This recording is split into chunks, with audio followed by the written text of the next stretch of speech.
जब तक सूरज चांद रहेगा।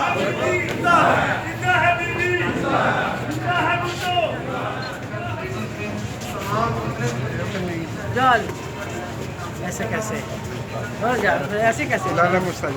हाँ जी बिल्कुल ठीक है। हम एहतजाज करें। हमने उसी वक्त गिलानी भाई इन सब से रब्ता किया, राजा साहब, राजा तैमूर तारिक साहब सब से, और इनसे गुजारिश की कि कल हम प्रेस क्लब गुजरात में आके बाकायदा अपना एहतजाज जो है ये रिकॉर्ड करवाना चाहते हैं। आपको ये बता देना चाहते हैं कि ये खामोशी नहीं रहेगी। अगर आप हमारा एक बंदा मारेंगे तो हम भी आपके उसी तरह मारेंगे। आपके एमएनए जो हैं ये तमाम आपने जो उल्लू बाट आपने पाल रखे हैं, हमें भी इन सब से निपटना आता है और हम इनको बताएंगे, उल्लू बटों को हम अपने आगे आगे भगाएंगे।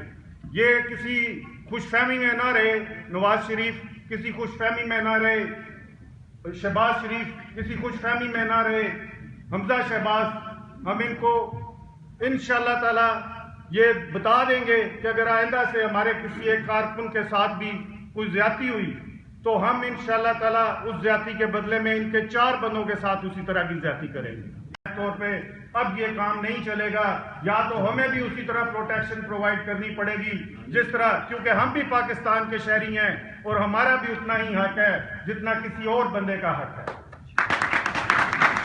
हम अब भी बिलावल भुट्टो साहब जब निकले तो उन्होंने अनाउंस किया, जब इन्होंने उनकी फैसलाबाद वाली रैली देखी तो इनकी टांगें कांपना शुरू होगी। इन्होंने अंदाजा लगाया कि अगर भुट्टो दोबारा निकल आए मैदान में तो लोग जो हैं वो जोक दर जोक, और आप लोगों ने देखा भी फैसलाबाद रैली में कि लोग किस तरह वालहाना इस्तकबाल कर रहे थे उनका।